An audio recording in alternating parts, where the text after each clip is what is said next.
Столетие Республики Татарстан, ТАССР вызвало очень большой интерес в обществе.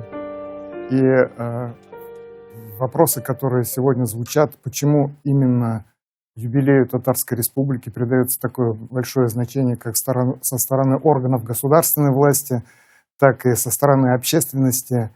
И наша наука, она может по этому поводу засвидетельствовать лишь то, что ТАССР, несмотря на определенное идеологическое содержание, несмотря на относительно небольшой период своего исторического существования, является одним из этапов тысячелетней истории государственности татарского народа. Этап своеобразный, этап непростой, интересный, но в то же время это этап. Политическая история татар после взятия Казани войсками Ивана Грозного в 1552 году начинает возрождаться в начале XX века, когда после манифеста 1905 года появляется первая политическая партия, появляется пресса, появляется система образования и, естественно, начинается бурный рост национального самосознания. В российском парламенте формируется особая фракция, и все это так или иначе приводит к росту национальных настроений, интереса к истории народа и в том числе к проектам возрождения государственности. Поэтому, когда в 1917 году в стране произошли кардинальные политические изменения, очень остро встал именно этот вопрос, в какой форме государственного устройства существовать мусульманским народом России, в первую очередь татарскому народу, который был расселен на огромном пространстве Российской империи. И мы знаем, что в этот период существовало несколько этих проектов, они несли разную идеологическую составляющую. Существовал проект национально-культурной автономии, существовал проект территориальной автономии. Но так или иначе, все это сводилось к обширному региону Поволжья и Приуралья.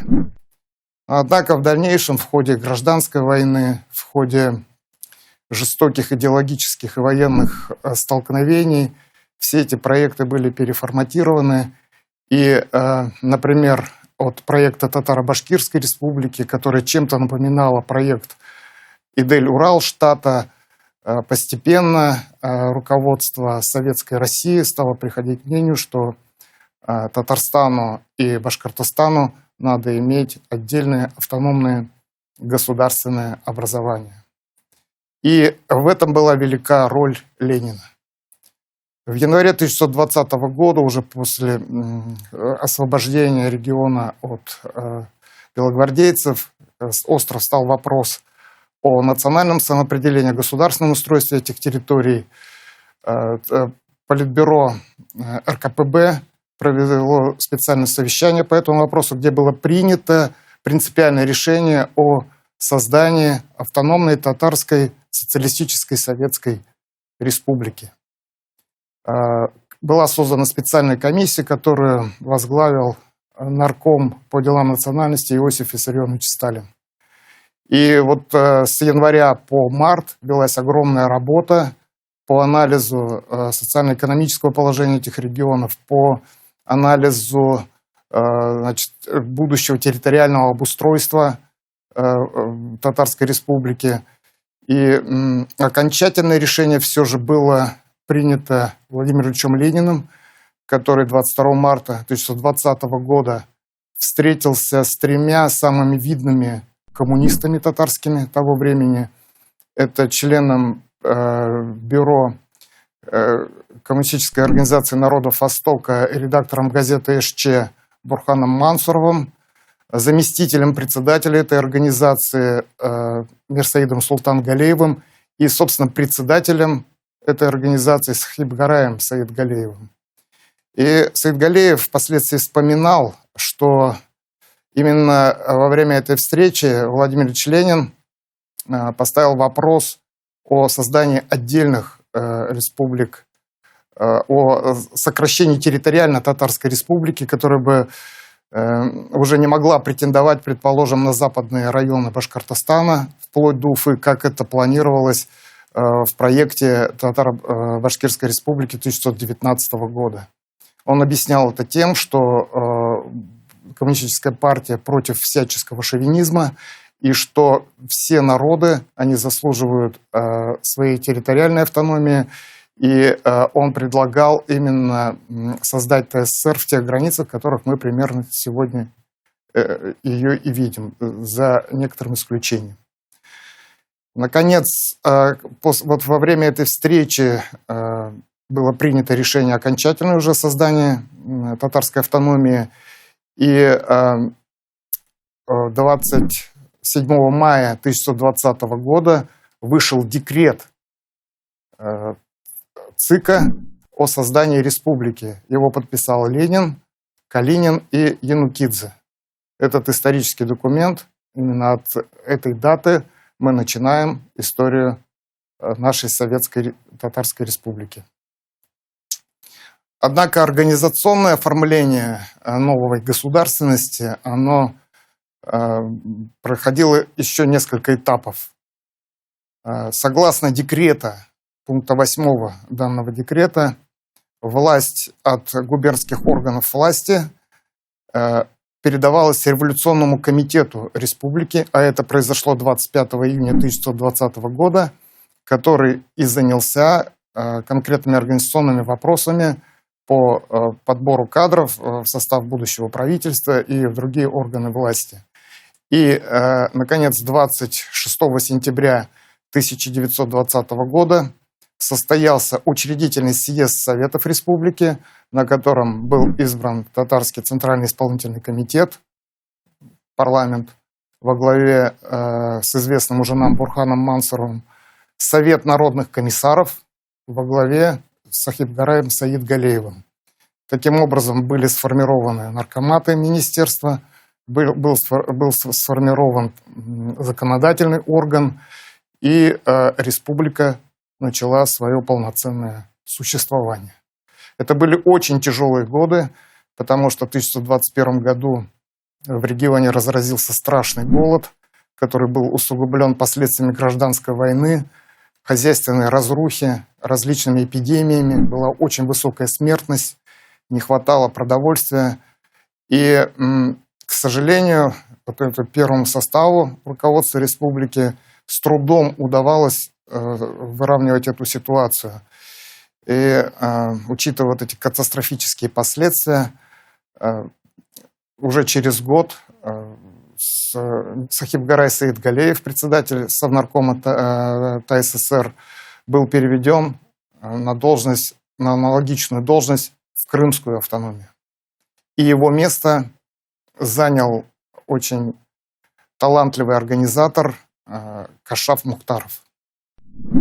И это правительство Кашафа Мухтарова, оно вошло в историю Татарстана как правительство реформаторов, как правительство национальных деятелей коммунистического толка, которые пытались не просто восстановить государственность татарского народа и других народов, проживавших здесь, но и возрождать татарскую культуру, развивать татарский агросектор, поднимать экономику республики. Именно в это время появляются новые населенные пункты по берегам больших рек, вот, например, такие как Бахчисарай. Они до сих пор существуют в Верхнеуслонском районе Республики Татарстан. В это время строится первая мечеть в Забулачной, вне Забулачной части города. Это современная закабанная мечеть на улице Хади Такташа. Условно говоря, первый мусульманский храм в Казани, в русской части города. Это в этот же период начинаются уже первые шаги в деле коренизации государственного аппарата, внедрения татарского языка в дело производства. Начинается работа по подготовке Конституции республики, в котором оговаривались и права экономические, в том числе государства, оформлялись взаимоотношения центра и региона. Но оно было в тесной связи с Мирсаидом Султангалеевым, который, к сожалению, в 1923 году войдя в конфликт с Иосифом Виссарионовичем Сталиным, начал терять свое политическое влияние и стал превращаться в своеобразного политического изгоя в стране. И, соответственно, вся его команда, она начала также терпеть преследование, недоверие. И впоследствии, через несколько лет своей работы, оно было полностью заменено другими руководителями. Однако тенденции, заложенные вот этим правительством Кашафа Мухтарова на экономическую самостоятельность республики, на усиление роли татарского языка, на создание полноценных органов власти, представительства татарского населения в этих органах власти, создание системы среднего и высшего образования, они оставались теми же самыми. И следующие руководители СНК, например, Хаджи Габидуллин, он огромное значение придавал развитию национальной культуры. Именно в период руководства Хаджи Габидуллина в 1925 году была осуществлена постановка первой татарской оперы вообще за историю татарского народа. В 1925 году была поставлена опера «Сания», которую написал трио великолепных музыкантов, композиторов, башкирского композитора и исполнителя Газиза Аль-Мухаметова, татарского композитора Султана Гаваши и русского композитора Василия Виноградова. Это была очень тяжелая, непростая работа, потому что до этого не было аналогичного опыта. И Амирхан Яники, вспоминая премьеру этой оперы, он говорил, что вся историческая часть Казани, премьера оперы проходила в здании современного театра Карима Тинчурина, была запружена народом. На улицах стояла конная милиция, а это было время НЭПа, и просто богатые предприниматели вместе с семьями шли в этот театр, и артистов буквально осыпали драгоценностями и мехами. То есть вот такой был интерес к этой постановке, и эта премьера, она нашла свое отражение во многих европейских странах и получила высокую оценку в мировой печати. Это вот один лишь небольшой пример вот такой работы руководящих органов Татарстана в тот период. Мы можем сказать, что развивалось татарское книжное издательство, продолжала развиваться национальная пресса. И, как я уже отмечал, первая половина 20-х годов – это период НЭПа, преодоление хозяйственной разрухи. И так как местное население, которое здесь проживало, оно всегда было склонно к предпринимательству, вот эти зерна новой экономической политики, они дали очень хорошие всходы. Значительное количество предпринимателей, небольших предприятий. Не существовало практически государственного сектора, а была трестированная экономика, то есть это предприятия, работавшие на форме хозрасчета, своеобразные объединения вот таких предприятий. Особое развитие получила кожевенная промышленность. То есть новым руководством был взят курс на усиление роста предпринимательства и развитие промышленного сектора. Все это, конечно же, легло удачно на решение 14-го съезда партии в 1925 году, который взял курс на индустриализацию страны, то есть курс на превращение России из страны, ввозящей оборудование, в страну, производящую оборудование. И в Татарстане началась целенаправленная и масштабная работа по реализации этих задач. И уже в 1928 году в Казани начинают строить огромный, современный по тем меркам меховой комбинат. Этот меховой комбинат строили на территории Новотатарской Слободы, в которой была хорошая сырьевая база, хорошие кадры, скорняков. Ну и можно сказать, что строительство этого предприятия, оно, конечно, стало таким завершающим этапом в историческом развитии Новотатарской Слободы, потому что население уже там стало смешанным, интернациональным. И он, по сути, стал превращаться из захолустного городского района в индустриальный район Казани. И в то же время начали строиться первые предприятия. Это завод синтетического каучука, авиационный завод. стала развиваться энергетическая основа индустриализации, были построены тепловые электростанции первая и вторая. Это очень серьезные были достижения для республики, которая до революции преимущественно носила аграрный характер. В 1927 году на 15-м съезде РКПБ был провозглашен курс на коллективизацию страны. Для индустриализации не хватало денег, и дать их могло быть только сельское хозяйство, только аграрный сектор, который занимал, как я уже говорил, основную часть и производства, и социальной структуре государства. Коллективизация в Татарстане проходила очень тяжело. И первые шаги они были неудачными. Население не хотело идти в колхозы, и партийные государственные органы считали виновниками этого духовенства, а также зажиточных крестьян, кулаков. В результате началась кампания по преследованию этих лиц, раскулачиванию и высылке за пределы, репрессиям и высылке за пределы Татарстана. Почти 40 тысяч человек пострадало, почти все представители мусульманского и православного духовенства были лишены своих указов, санов. Они в принудительном порядке высылались на строительство промышленных гигантов в Магнитогорске или же на золотые прииски в Читу и на другие всесоюзные ударные стройки для исправления трудом. И вот эти действия, они, по сути, разгромили довольно успешный частный сектор в сельском хозяйстве Татарстана. Впрочем, вот эти негативные явления, они проходили по всей стране, и в 1930 году Сталин даже был вынужден выпустить статью с названием «Головокружение от успехов», где говорил о том, что наблюдаются массовые перегибы этой политики, и которые отвергают крестьян от новых форм коллективного хозяйствования.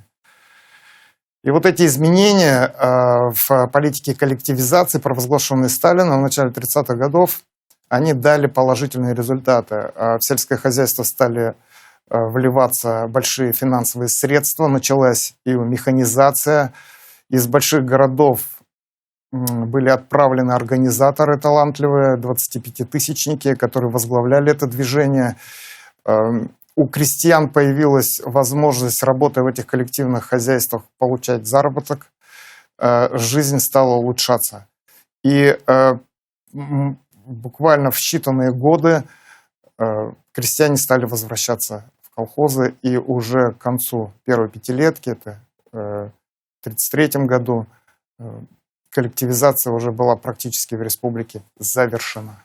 Учитывая эти высокие заслуги республики в коллективизации, в 1934 году она была награждена орденом Ленина.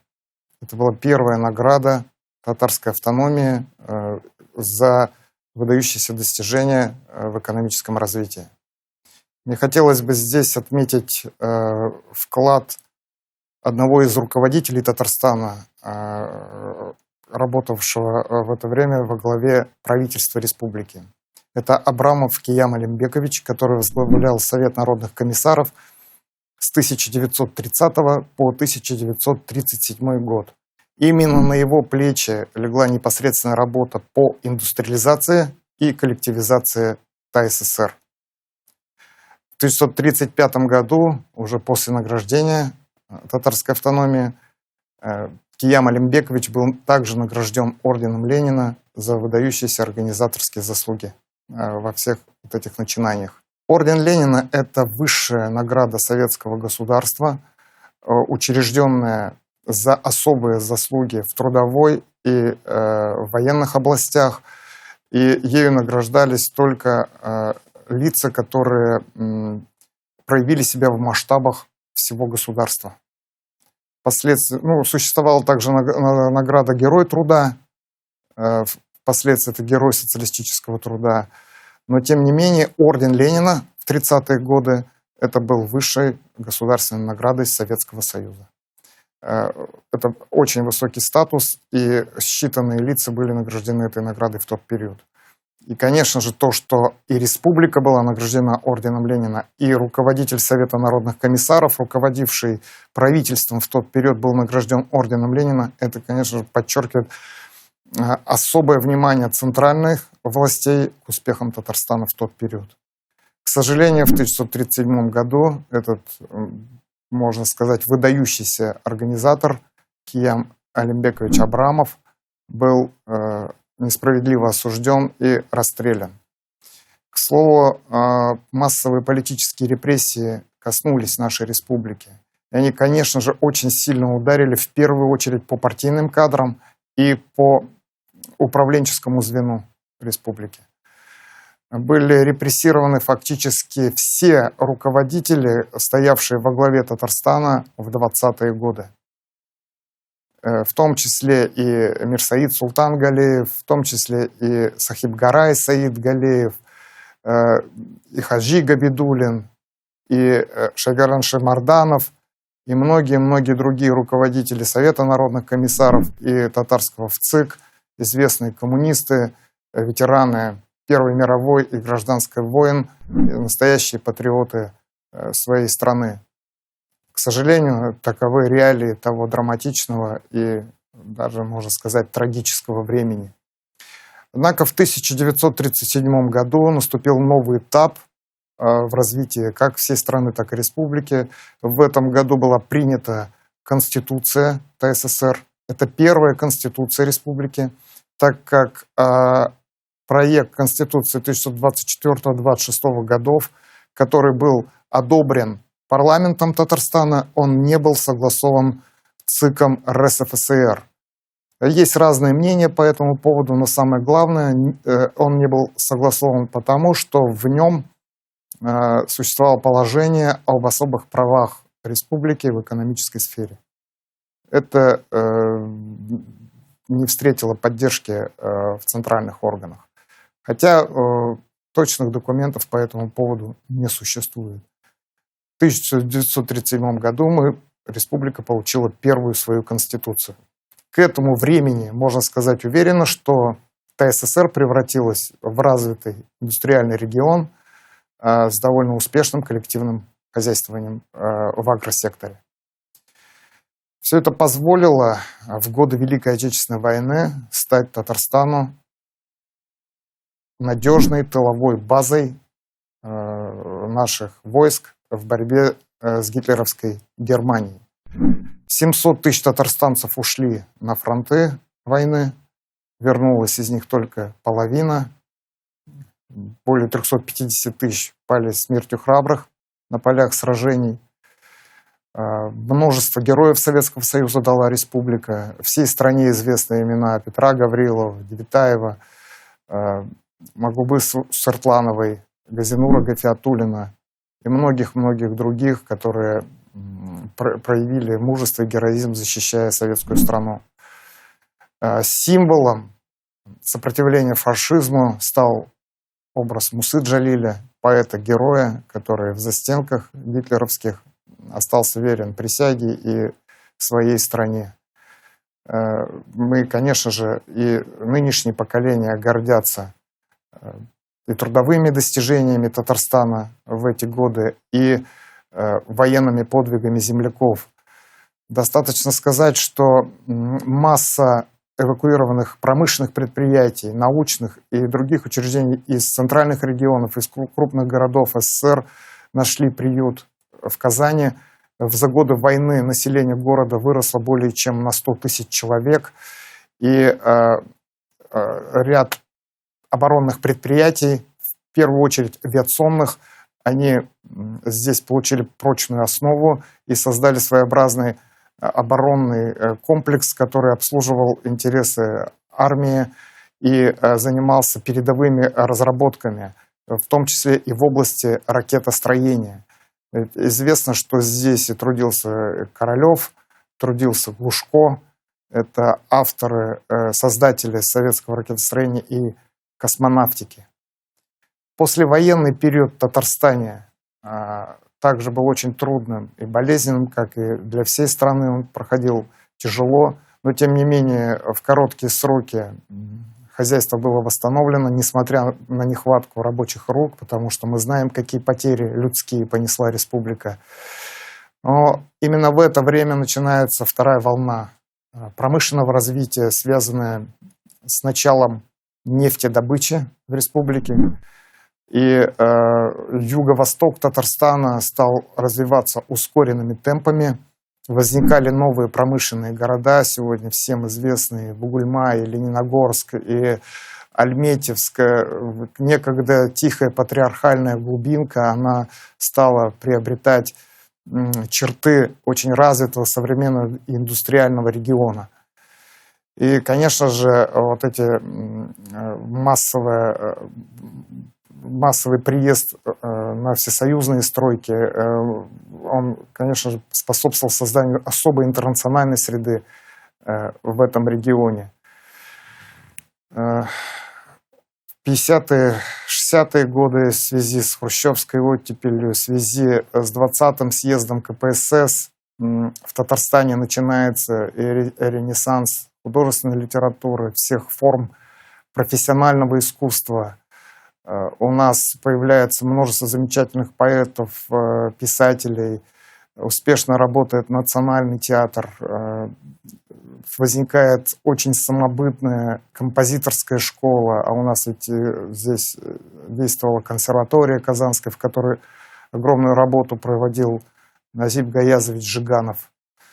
И в этот же период, особенно во время руководства Семена Денисовича Игнатьева, первого секретаря Татарского обкома КПСС, бывшего министра госбезопасности СССР, бывшего руководителя Башкирского обкома партии, началось возрождение интереса к татарскому языку.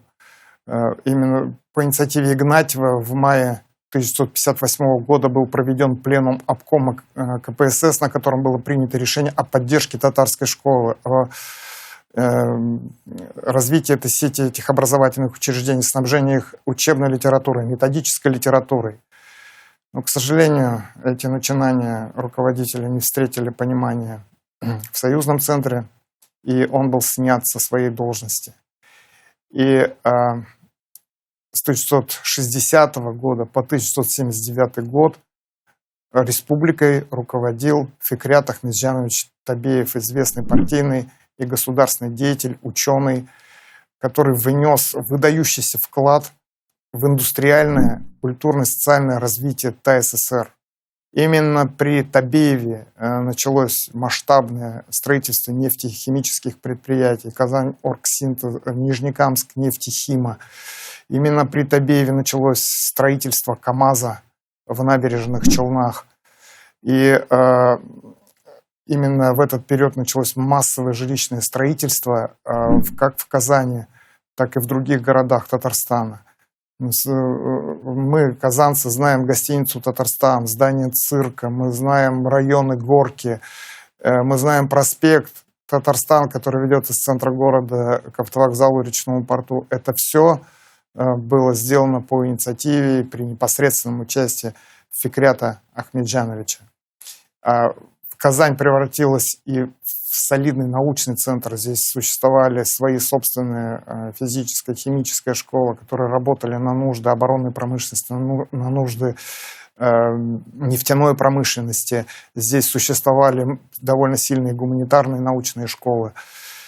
И все это позволило Татарстану превратиться в очень успешный регион Советского Союза с мощной производственной базой, культурной базой, с очень развитым, образованным, просвещенным населением.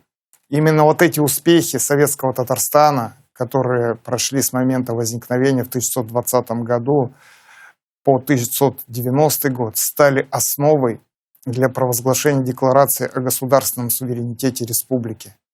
Потому что тот вариант усеченной автономии, который обладала республика, он все-таки мешал более масштабному, более успешному развитию Татарстана, более полному использованию потенциала как республики, так и ее жителей. И, конечно же, провозглашение Декларации о государственном суверенитете в 1990 году это стало выражением чаяний всего населения нашей республики.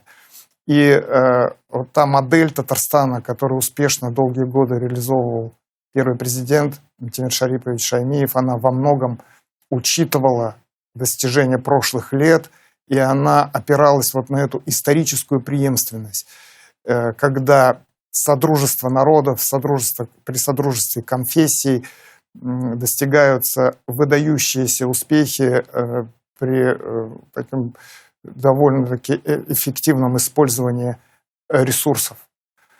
И эта политика, эта преемственность, она продолжается и сегодня, по истечении уже многих лет, и когда уже республикой руководит Рустам Нургалиевич Минниханов, который взял курс на создание инновационного Татарстана и на сохранение тех самых добрых традиций дружбы между народами, развитие культуры, развитие социальной сферы. Ведь нашу республику можно назвать и социальной республикой, в том числе, где существует множество программ поддержки, где существует, по-моему, более 40 государственных программ вообще социально-экономического развития.